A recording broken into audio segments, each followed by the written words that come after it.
Marcus Bennett had built his empire from nothing. At 42 years old, he stood at the helm of Bennett Technologies, a software company worth $3 billion that had revolutionized cybersecurity for major corporations worldwide. His success story was the kind that inspired business school lectures and magazine covers. Born in Detroit to a single mother who worked 3 jobs, Marcus had earned a full scholarship to MIT, graduated top of his class, and launched his first startup from a cramped studio apartment. Now, 15 years later, his company employed over 5,000 people across 12 countries. On this particular Tuesday morning in September, Marcus dressed casually for his flight from Miami to Chicago. He wore jeans, a plain gray hoodie, and sneakers, his standard travel outfit. After a grueling week of investor meetings in Florida, he looked forward to getting home to his family. His wife Sarah and their 2 daughters were waiting for him. He had promised to take them to Navy Pier that weekend, and he never broke promises to his girls. Marcus arrived at Miami International Airport 2 hours before his scheduled departure on Apex Airlines, a mid-sized carrier he had flown with dozens of times before. He moved through security without incident, grabbed a coffee, and settled into a seat near his gate. His phone buzzed constantly with work emails, but he ignored them. This was his decompression time, the brief window between worlds where he could just be Marcus, not the CEO, not the decision-maker, just a man heading home. The boarding announcement crackled through the speakers, and Marcus joined the line of passengers. He held a first-class ticket, a small luxury he had earned through years of sacrifice. As he approached the gate agent, a young woman with blonde hair pulled into a tight bun, he noticed her smile falter slightly when she looked at him. She scanned his boarding pass, and her eyebrows rose in what seemed like surprise. "Mr. Bennett," she said, her tone shifting to something Marcus couldn't quite place. "Welcome aboard." He nodded politely and proceeded down the jetway. The aircraft was a Boeing 737, fairly new from the looks of it, with that distinct smell of recycled air and industrial cleaning products. Marcus found his seat in row 3, stowed his carry-on in the overhead bin, and settled in by the window. He pulled out his tablet, planning to review a presentation for an upcoming board meeting. As other passengers filed past, Marcus noticed several flight attendants gathering near the front galley. They were huddled together, whispering and occasionally glancing in his direction. He had experienced this before, the stares, the whispers, the assumptions. As a successful black man, he had learned to navigate a world that often saw him as an anomaly or a threat rather than simply a human being traveling from one city to another. A flight attendant approached, a tall man in his 30s with slicked-back brown hair and a smile that didn't reach his eyes. His name tag read Derek. "Can I get you something to drink before we take off?" Derek asked. "Water would be great, thanks," Marcus replied, returning his attention to his tablet. Derek returned moments later with a bottle of water, setting it down on Marcus's tray table with slightly more force than necessary. Marcus sensed tension but chose to ignore it. He had learned long ago that engaging with every microaggression would leave him exhausted and bitter. Instead, he focused on his work, on the life he had built, on the fact that in a few hours he would be home with the people who mattered most. The plane filled quickly, and soon the captain's voice came through the speakers, announcing their departure. The engines roared to life, and the aircraft began its taxi toward the runway. Marcus leaned back in his seat, closed his eyes, and took a deep breath. He had no way of knowing that this flight would become the most significant journey of his life, that the next few hours would test everything he believed about justice, dignity, and the power one person holds to change an entire system. The wheels left the ground, and Marcus Bennett ascended into a storm he never saw coming. The flight reached cruising altitude without incident. Marcus had dozed off briefly, exhausted from his week of back-to-back meetings and late-night strategy sessions. He woke to the sound of the beverage cart rattling down the aisle. Rubbing his eyes, he glanced out the window at the clouds below, a sea of white stretching endlessly beneath the aircraft's wing. "Looks like someone needs a grooming service," a voice said from above him. Marcus looked up to see Derek standing beside his seat, holding a pair of scissors. 2 other flight attendants flanked him, a woman with red hair named Jennifer according to her name tag, and another man who looked barely out of his teens. All 3 were grinning in a way that made Marcus's stomach tighten with unease. "Excuse me?" Marcus said, straightening in his seat. "Your hair," Derek continued, gesturing with the scissors toward Marcus's head. "It's a little unruly. We thought we'd help you out. Consider it premium service."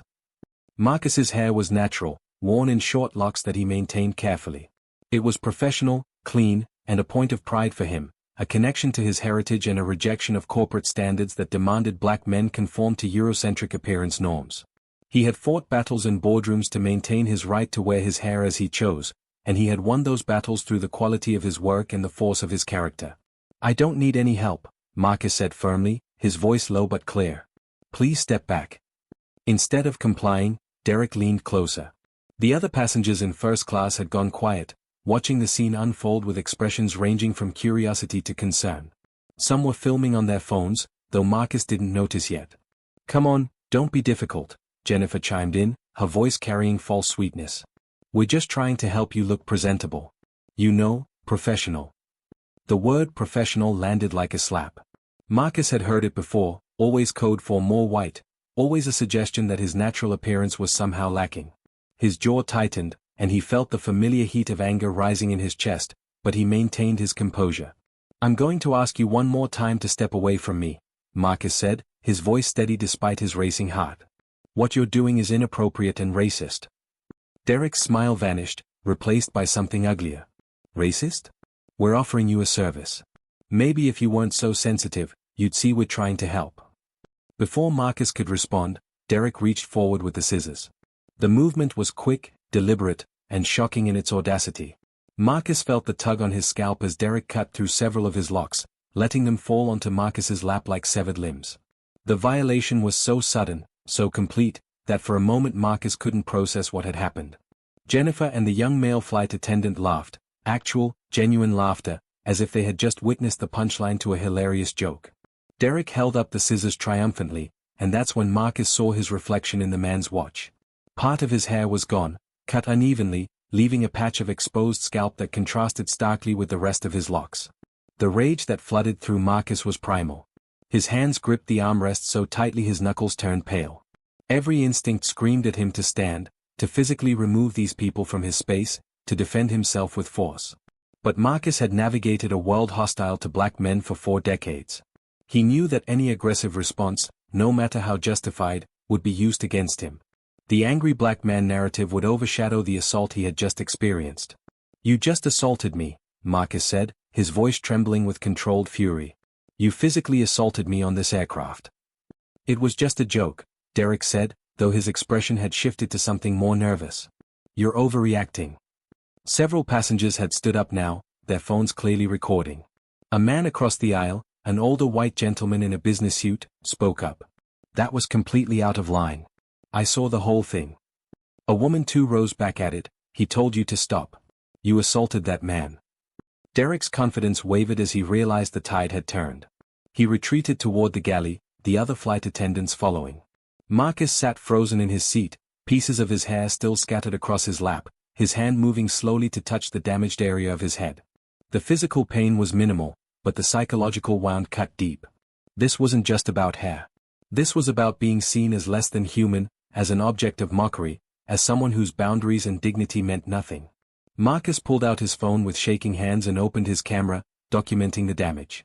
Then he began recording a video, speaking directly to the lens. "My name is Marcus Bennett. I'm on Apex Airlines Flight 247 from Miami to Chicago. 3 flight attendants just physically assaulted me by cutting my hair without consent as what they called a joke. This is what happened." He showed the camera the cut pieces of hair, the damage to his head, and panned to show the flight attendants huddled in the galley, clearly arguing among themselves. Other passengers offered to share their videos with him, and Marcus collected contact information from everyone willing to serve as witnesses. The captain's voice came over the speaker, but Marcus barely heard the words. Something about turbulence ahead. All he could think about was his daughters, about having to explain to them why Daddy came home looking like this, about the message this sent to every black person who dared to exist in spaces that weren't designed for them. This wasn't going to end on this plane. This was just the beginning. When the plane touched down at Chicago O'Hare, Marcus remained in his seat as other passengers deplaned. Several stopped to express their support, offering again to serve as witnesses. The older businessman pressed his card into Marcus's hand. "I'm an attorney. If you need anything, call me." Marcus nodded his thanks, still processing the violation he had experienced. Derek and the other flight attendants avoided eye contact as they stood near the exit, performing their routine farewell duties for departing passengers. Marcus could see them exchanging worried glances, finally realizing that perhaps their joke had consequences they hadn't anticipated. When the plane was nearly empty, Marcus stood, collected his belongings, and walked toward the exit. Derek opened his mouth as if to say something, but Marcus held up a hand. "Don't," Marcus said simply. "Just don't." He exited the aircraft and immediately headed to the Apex Airlines customer service desk. The area was crowded with travelers dealing with delayed flights and lost luggage. Marcus approached the counter where a woman in her 50s with graying hair and a tired expression looked up at him. "I need to file a formal complaint," Marcus began. "Your flight attendants assaulted me during Flight 247 from Miami." The woman's eyes widened as she took in Marcus's appearance, the missing locks, the visible distress on his face. "I'm so sorry, sir. Let me get a supervisor immediately." Within minutes, a man in a suit appeared, introducing himself as Robert Chandler, the station manager. He led Marcus to a private office and listened as Marcus recounted the incident, showing him the videos and photographs he had collected. "This is absolutely unacceptable," Chandler said, his face pale. "I can assure you that we will investigate this matter thoroughly. We'll need to take your statement, and I'd like to offer you compensation for this traumatic experience." "Compensation?" Marcus said, his voice sharp. "You think money fixes this? Your employees physically assaulted me because of my race, because they thought my natural hair was something they could mock and destroy for entertainment. This isn't about compensation. This is about accountability." Chandler shifted uncomfortably. "Of course, Mr. Bennett. We take these matters very seriously. The employees involved will be suspended pending investigation." "Suspended?" Marcus shook his head. "No. They need to be fired and criminally charged with assault. And your airline needs to answer for the culture that made them think this was acceptable behavior." "I understand you're upset," Chandler began, his tone taking on a placating quality that made Marcus's blood boil. "But we have procedures we need to follow. Union agreements, legal considerations." Marcus stood abruptly. "Let me tell you something about procedures and legal considerations. I'm the CEO of Bennett Technologies. Does that name sound familiar?" The recognition dawned slowly on Chandler's face. Bennett Technologies had been in the news recently for a major government contract worth hundreds of millions. Marcus's face had been on the cover of Forbes just 3 months earlier. You're Marcus Bennett." Chandler stammered. "The Marcus Bennett. The same Marcus Bennett your employees thought was just another black man they could disrespect without consequence," Marcus said, his voice cold now. "The same Marcus Bennett who sits on the board of directors of 3 Fortune 500 companies. The same Marcus Bennett whose company controls cybersecurity systems for airlines, including yours." The blood drained from Chandler's face. Bennett Technologies had indeed secured a contract with Apex Airlines just 18 months earlier, implementing their advanced security protocols across the airline's entire digital infrastructure. "Mr. Bennett, I had no idea." "Of course you didn't," Marcus interrupted. "Because you saw a black man in a hoodie and made assumptions. Just like your flight attendants did. That's the problem. My identity, my accomplishments, my humanity shouldn't matter. What happened to me was wrong regardless of who I am.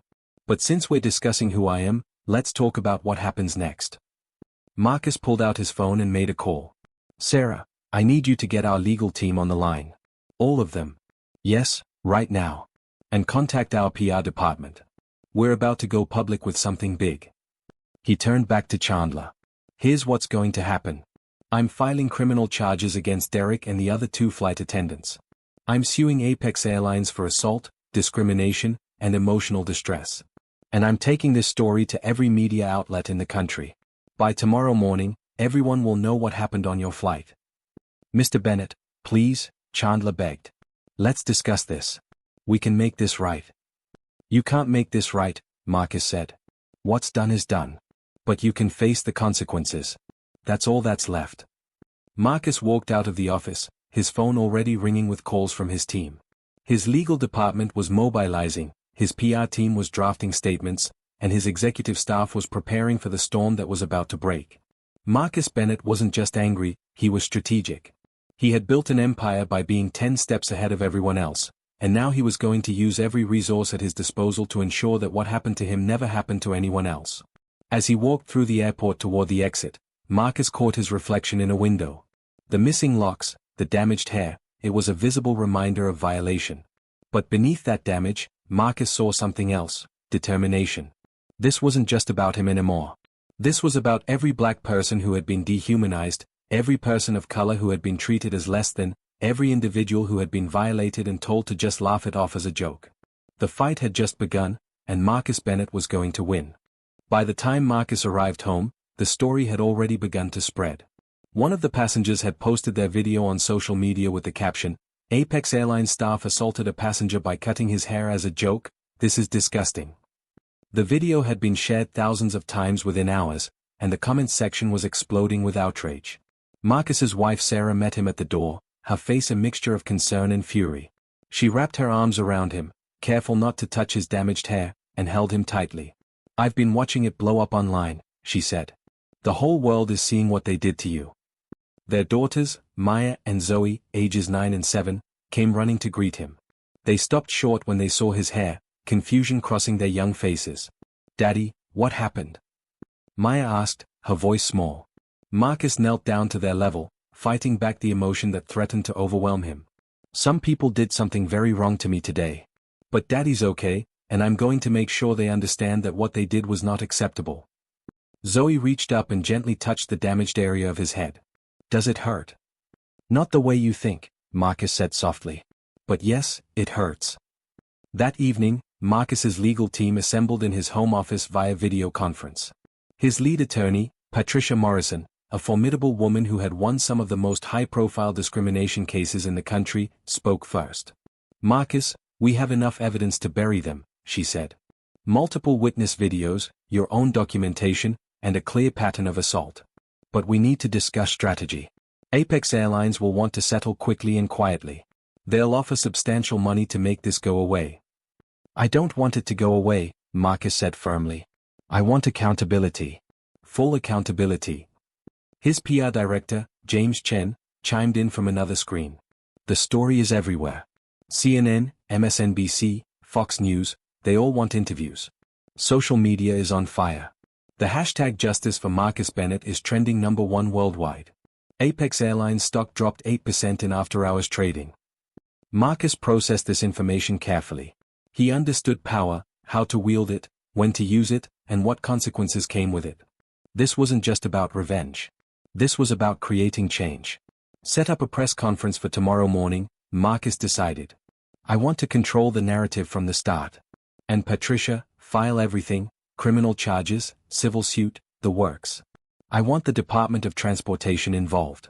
I want the FAA to investigate their training procedures. I want a full audit of their discrimination complaints over the past decade." The next morning, Marcus stood before a packed conference room at a downtown Chicago hotel. Cameras filled the back of the room, journalists crowded every available space, and the energy was electric. Marcus had changed his clothes but deliberately left his hair as it was, visible evidence of what had been done to him. He stepped up to the microphone, his wife standing supportively beside him, and began to speak. "Yesterday, I was assaulted by Apex Airlines flight attendants who thought it would be funny to cut my hair without my consent. They violated my body, my dignity, and my humanity. But this isn't just about me. This is about a culture of discrimination that exists within that airline and many other institutions. This is about the thousands of Black Americans who face humiliation and violence simply for existing in spaces where others believe we don't belong." Marcus paused, letting his words sink in. The room was absolutely silent. "I'm fortunate. I have resources, platforms, and power that most victims of discrimination don't have. I can fight back in ways that others cannot. And that's exactly what I'm going to do, not just for myself, but for every person who has ever been told to just take the joke, to not be so sensitive, to accept degradation with a smile." He detailed the incident methodically, showing the videos on screens around the room. Several journalists gasped audibly when they saw Derek cutting Marcus's hair while the other flight attendants laughed. "I'm filing criminal charges against the 3 flight attendants involved. I'm suing Apex Airlines for assault, discrimination, and creating a hostile environment. But more than that, I'm calling for a complete overhaul of their training, hiring, and accountability systems. And I'm putting every airline in this country on notice, this behavior will not be tolerated anymore." The questions came rapid fire.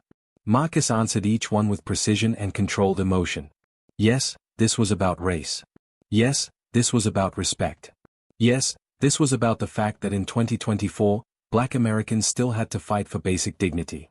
A reporter from the New York Times asked, "Mr. Bennett, Apex Airlines has issued a statement calling this an isolated incident. What's your response? Marcus's expression hardened. There's no such thing as an isolated incident when it comes to discrimination. This was the result of a culture that allowed 3 employees to believe they could assault a passenger and face no consequences. That culture was built over time, reinforced through inaction, and enabled by leadership that clearly prioritizes profit over people. By noon, Apex Airlines stock had dropped another 12%. Their CEO, Richard Morrison, issued a video statement apologizing and announcing the immediate termination of the 3 flight attendants involved. But Marcus knew this was just damage control, a corporation trying to minimize its losses. That afternoon, Marcus received a call from Morrison himself. "Mr. Bennett, I want to personally apologize for what happened to you," Morrison began. "We've terminated the employees, and we're prepared to offer you substantial compensation." "I don't want your money," Marcus interrupted. "I want systemic change. I want mandatory anti-discrimination training for every single employee. I want an independent review of your complaint procedures. I want transparency about every discrimination complaint filed against your airline in the past 10 years. And I want a fund established to support victims of discrimination who don't have the resources to fight back the way I can." There was a long pause on the other end of the line. Those are extensive demands. They're not demands. They're requirements. And if you don't meet them, I'll make it my personal mission to ensure Apex Airlines never recovers from this. You have 48 hours to respond. Marcus hung up, knowing he had just thrown down a gauntlet that would reshape the entire airline industry. The next 48 hours were a whirlwind. Marcus's story dominated every news cycle. Civil rights organizations rallied behind him. Celebrities shared his story. Politicians called for congressional hearings. The hashtag Justice for Marcus Bennett evolved into accountability in aviation, as countless others came forward with their own stories of discrimination on Apex Airlines and other carriers. The Department of Transportation announced a formal investigation. The FAA launched a review of industry-wide training protocols. And dozens of former Apex employees came forward with testimonies about the toxic culture within the company, stories of racist jokes, discriminatory practices, and a management structure that protected bad actors while silencing victims. Marcus didn't sleep much during those days. He read every story, watched every interview, and connected with advocacy groups who had been fighting these battles for years without his platform or resources. He realized that his violation, as painful as it was, had opened a door that needed to be kicked wide open. Apex Airlines' response came 36 hours after Marcus's ultimatum. CEO Richard Morrison appeared at his own press conference, looking haggard and defeated. He announced a comprehensive reform package that exceeded even Marcus's demands: mandatory anti-discrimination training for all employees, a complete restructuring of their complaint procedures, an independent audit of the past decade of discrimination complaints, a $10 million fund for discrimination victims, and the resignation of 3 senior executives who had allegedly covered up previous incidents. But Morrison had one more announcement that shocked the industry. Additionally, Apex Airlines will be entering into a partnership with Bennett Technologies to develop an industry-leading discrimination reporting and prevention system. "We have failed our passengers and employees, and we're committed to ensuring this never happens again." Marcus watched the press conference from his home office, his legal team on conference call. Patricia spoke first. "He's trying to save face by aligning with you. It's smart on his part." "It's more than that," Marcus replied. "It's an opportunity to create real change. If we design this system right, and if we require other airlines to adopt it, we can transform the entire industry." Over the following weeks, Marcus worked tirelessly with aviation safety experts, civil rights attorneys, and airline employees to develop a comprehensive system for reporting and addressing discrimination. The Bennett Protocol, as it came to be known, included real-time reporting mechanisms, mandatory investigations, transparent accountability measures, and most importantly, protections for whistleblowers and victims. But Marcus knew that technology alone wouldn't fix a human problem. He established the Bennett Foundation for Aviation Equity, funded with $50 million of his own money, dedicated to supporting victims of discrimination and funding research into bias in travel and transportation industries. 3 months after the incident, Marcus returned to an airport for the first time. He had been invited to speak at a major aviation industry conference where the Bennett Protocol was being officially adopted by 12 major carriers. As he moved through O'Hare International Airport, he noticed something different. Several airline employees, flight attendants, gate agents, pilots, approached him to shake his hand and thank him. "What you did changed everything for us," a young black flight attendant told him, tears in her eyes. I've been dealing with harassment for 2 years, and nobody would listen. Now they have to listen. Marcus felt something shift inside him. The anger that had fueled him for months began to transform into something else. Purpose, hope, determination to keep pushing forward. The conference itself was surreal. Marcus stood before an auditorium filled with airline executives, government regulators, and industry professionals. His hair had grown back, his locks restored by a talented stylist who specialized in repairing damage. But he carried the scars of that day invisibly, in the way he now understood the vulnerability that millions of people felt when they traveled. 3 months ago, I was assaulted on an airplane, Marcus began his speech. 3 employees thought it would be funny to cut my hair, to violate my body, to treat me as less than human. They thought there would be no consequences. They were wrong. He detailed the changes that had been implemented, the reforms that were underway, and the work that still remained. But I want to be clear about something. This isn't finished. We've taken important steps, but transforming culture requires constant vigilance. It requires every person in this room to commit to seeing the humanity in every passenger, every employee, every person who walks through your doors. The applause was thunderous, but Marcus wasn't finished. I also want to acknowledge something that makes me uncomfortable. I was able to fight back because of who I am, because I have money, power, and platform. But what about the single mother flying to a job interview who faces discrimination? What about the elderly man who is mistreated and has no resources to seek justice? What about the teenager who is harassed and has no voice? The system I've helped create must serve them, not just people like me. After the speech, dozens of people approached Marcus with their own stories. He listened to each one, took notes, made connections, and committed to continuing the fight. Among them was Derek, the flight attendant who had cut his hair. Derek had been fired immediately, faced criminal charges that resulted in community service and probation, and had been blacklisted from the aviation industry. He approached Marcus hesitantly, his eyes red-rimmed and his voice shaking. "Mr. Bennett, I don't expect forgiveness. What I did was indefensible. But I want you to know that I've spent every day since then trying to understand why I thought that was okay. I've been in therapy, I've been attending anti-racism workshops, and I'm trying to become a better person. I'm sorry. I'm so deeply sorry for what I did to you."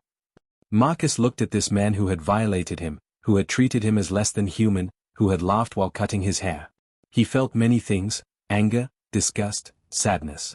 But he also felt something unexpected: pity.